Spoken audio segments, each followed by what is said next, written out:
Against a fighter who has a good sense of distance and is difficult to reach in frontal attacks, the maneuver to quote-unquote bridge the gap or to close the distance is a series of steps backwards while progressively shortening them. Or you can let your opponent take the initiative as he closes the distance when he lunges at you. If you are against a defensive fighter with a good sense of distance, advance with a series of steps, making the first step smooth and economical. A clever maneuver is to advance a step or two and then retreat, enticing the opponent to pursue. If he does, allow him to take a step or two, then surprise him with a burst forward right into his track at the precise instant he raises his foot to step forward. To confuse your opponent, vary the length of your steps and your speed, but use short steps when changing position. You can only refine your sense of distance by moving smoothly and quickly. While sparring or fighting, use good footwork to be as near to your opponent as possible for retaliation. Move lightly with your knees slightly bent, always ready to spring forward when the opportunity arises. Stepping forward with a feint adds speed to the attack and often creates openings as the opponent is forced to commit himself. Stepping back can be strategically used against an opponent who doesn't want to engage in close quarter fighting or who stays too far away to be reached. Distance continuously changes between two skilled fighters as both attempt to seek the most advantageous position. The best idea is to stay consistently out of range of the opponent's simple punch, but not too far away to deliver an attack with just a short step forward. The distance is contingent not only on your own speed and agility, but also that of your opponent. In boxing, the fighters stand closer to each other than martial artists because martial artists utilize their feet to kick. The leg is longer than the arm, so the martial artist has a longer reach than a boxer.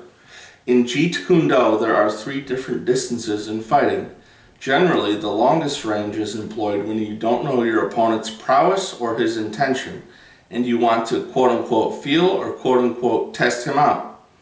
In defense, it is wiser to stay too far away instead of too close to your opponent, but in a lengthy struggle, you are only safe at a distance if you can really outclass your opponent with speed and agility in movement. Even if you are fast, it is difficult to parry a blow if you are too near your opponent.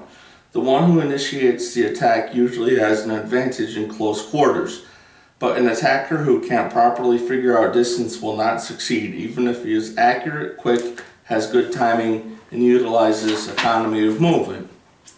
Once you think that you have the quote-unquote feel of your opponent, you move closer to him, to the medium distance. From this distance, you can be out of his range and yet close enough to launch an attack. It is a safe distance if you can also apply good timing. A skillful fighter will maneuver to entice his opponent to shorten the gap or distance until the opponent is too near to avoid the trap. This medium distance also allows you to avoid any blow by a quick retreat or a backward burst. But to use this defensive strategy continuously is not always practical because it deprives you of a counterattack or delivery of your own offense. In Jeet Kune Do, you retreat just far enough to evade the blow, but you stay just close enough for a counterattack. Close distance fighting usually is a consequence of an attack or a counterattack. It is harder to defend from this distance unless you have already trapped your opponent's arms. Definitely, the advantage is to the one who initiates the attack. At a close distance, the fighter with the expertise of his hands will outwit the kicker. However, a martial artist, unlike a boxer, needs to be alert to blows from the elbows, knees, head, etc. in close-range fighting. It also has to be aware of the chance of being thrown or grappled to the ground. In boxing, the fighters have difficulty in closing in, and once they are there, it is more difficult for them to remain there. In martial arts, because the feet are employed, it is even more difficult to close in than in boxing. But once the fighters are in close proximity, the fight or match is over quickly because martial artists have too many offensive tactics to use. In close range fighting, it is imperative that you immobilize your opponent's lead foot by placing yours next to his. This procedure should be done automatically because at that close range, your concentration will be heavily focused on your hand techniques. Footwork. Against a fighter who has a good sense of distance and is difficult to reach in frontal attacks, the maneuver to bridge the gap, quote unquote, or to close the distance is a series of steps backwards while progressively shortening them. Or you can let your opponent take the initiative as he closes the distance when he lunges at you. If you are against a defensive fighter with a good sense of distance, advance with a series of steps, making the first step smooth and economical. A clever maneuver is to advance a step or two and then retreat, enticing the opponent to pursue. Skill in movement is very important in the art of fighting. It is heavily relied on in attack, defense, deception, and conservation of energy. It is your proficiency in mobility or footwork that allows you to control the precise distance between you and your opponent. The strategy of footwork is to take advantage of your opponent's footwork with your own. Your attack or defense may be based on the opponent's foot pattern of advancing and backing off. When you learn his foot pattern, adjust to it.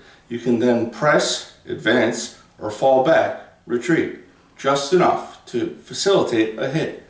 The length of your step is coordinated to your opponent's movement.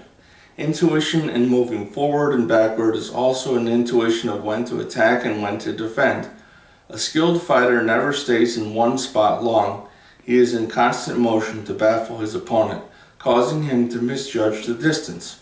A moving target is harder to hit, and by being in motion you can move more quickly than from a set position. By varying the distance and timing of your opponent continuously, you can confuse your opponent. You will disturb his preparation to attack or defend, keeping him off balance. You must practice footwork with punching and kicking. Without footwork, the fighter is like an immobile cannon that cannot be directed at the enemy line. The speed and power of your punches and kicks depends on your nimble feet and balanced body. A good fighter like Bruce Lee always seemed to do everything with ease, finesse, and grace. He moved into his opponent, landed his blow without any effort, and easily moved out of range. He always seemed to out-hit and outguess his opponent. His timing was so good that he controlled even the opponent's rhythm. He moved with assurance and coordination. A poor fighter, on the other hand, seems to move clumsily. He can't find the correct distance, telegraphs his intentions, and never seems to outthink his opponent. Instead of controlling his opponent, he lets the opponent control him. Distance. Distance continuously changes between two skilled fighters as both attempt to seek the most advantageous position.